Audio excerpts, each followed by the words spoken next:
a Hungarian countess who cruelly tortured hundreds of young women to death. Some sources indicate figures of over 600 victims, and allegedly she would burn the girls with boiling water or let them bleed out first, then bathe in their blood. Even in the Guinness Book of Records, she is listed as the woman with the most murders. In August 1560, in the town of Nyírbátor, in the eastern part of the Hungarian kingdom, a little girl came into the world. Her name was Elisabeth Báthory, which is ironic because the translation of her surname means good hero. Her affluent parents were blood relatives, and the history of their ancestors dated back hundreds of years.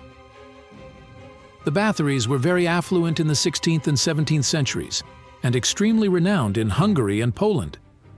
They were so rich that they even lent money to other influential families, such as the Habsburgs. Elisabeth spent her childhood in her parents' castle. She was raised Protestant and received a good education, as was customary for a young lady from an influential family at that time. Additionally, she spoke several languages such as Latin, German, Hungarian, and Greek. Repeatedly, she also witnessed medieval bloody punishments and acts of violence.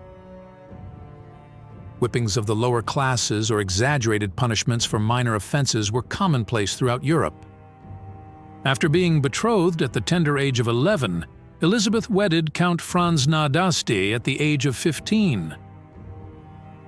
The Count was renowned for his fearless valor and also for his atrocities against Ottoman captives. He fought in the Ottoman-Habsburg War, reclaiming numerous strategically vital fortresses.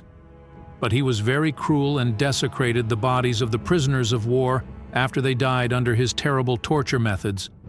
It was even rumored that the Count himself imparted some of the inhumane torture methods to his wife Elisabeth. As a bridal gift, Elisabeth received Chaktich Castle, where the couple resided post-wedding. They sired plentiful offspring, yet most succumbed in infancy. The surviving children were reared much like their parents, under the guidance of a private tutor. With the father, Franz Nadasdy, primarily serving as an officer in the Hungarian army during the war against the Ottomans, Elisabeth assumed responsibility for the proper administration of the estates, leaving scant time for child-rearing. In her husband's prolonged absence, Elisabeth retained full control over all his business affairs, proving exceedingly proficient therein. However, the Countess's cruelty truly unfurled following her husband's demise. She incessantly recruited fresh chambermaids, plucking them from various villages in dire circumstances. Each young maiden arrived at the grand castle brimming with anticipation, eager to serve a noble family. Yet, disillusionment swiftly followed. At the slightest hint of idleness or incompetence, Elisabeth meted out extreme violence. On occasion, she struck a maid because of an inadvertent hair touch. Another time, it's said she slathered a girl's body with honey, then cast her to the bees.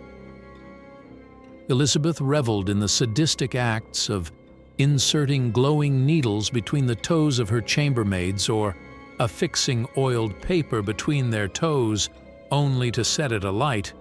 With a large claw brought back from the war by her husband, she flayed the skin off her victims.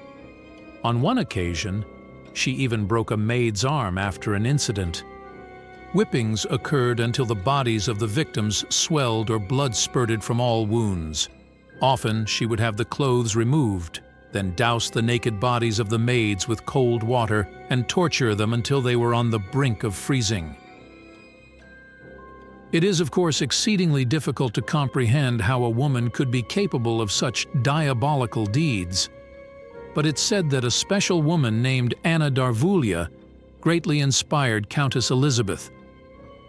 Anna became one of Elisabeth's closest attendants, and with her ideas, the murders and torture methods became even more bestial. The household maids later recounted that the Countess became much crueler after Darvulia appeared.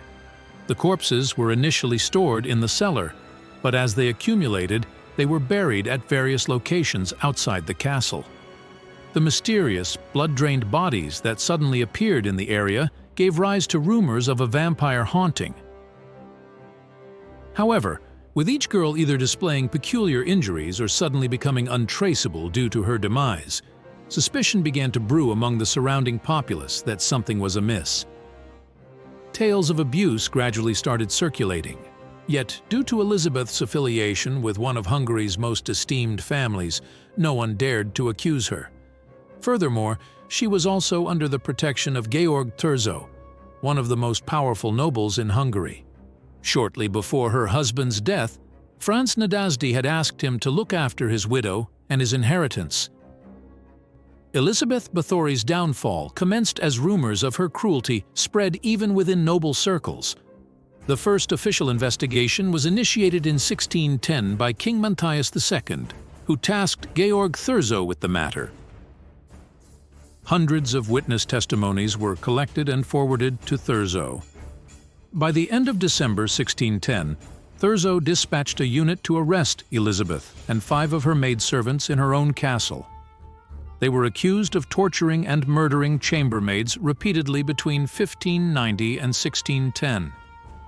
It was reported that there were a total of 650 victims, but this statistic was solely based on the testimony of a maid named Susanna, who allegedly knew it from Elisabeth's private diary. However, during the trial, there was talk of about 60 victims. Yet, the majority of the evidence was hearsay. Although King Matthias demanded her execution, Elisabeth Báthory was imprisoned in her own castle until the end of her life, thanks to the support of Georg Thurzo during the sentencing. To this day, no one can directly assert that the stories about Elisabeth Báthory truly unfolded as described, because it is difficult to find concrete evidence for the accusations that occurred behind closed doors. On the other hand, there are also indications that portray Elisabeth as a victim and suggest a massive conspiracy. She wielded significant power and wealth, particularly owning swathes of land in fiercely contested areas, making her a very lucrative target.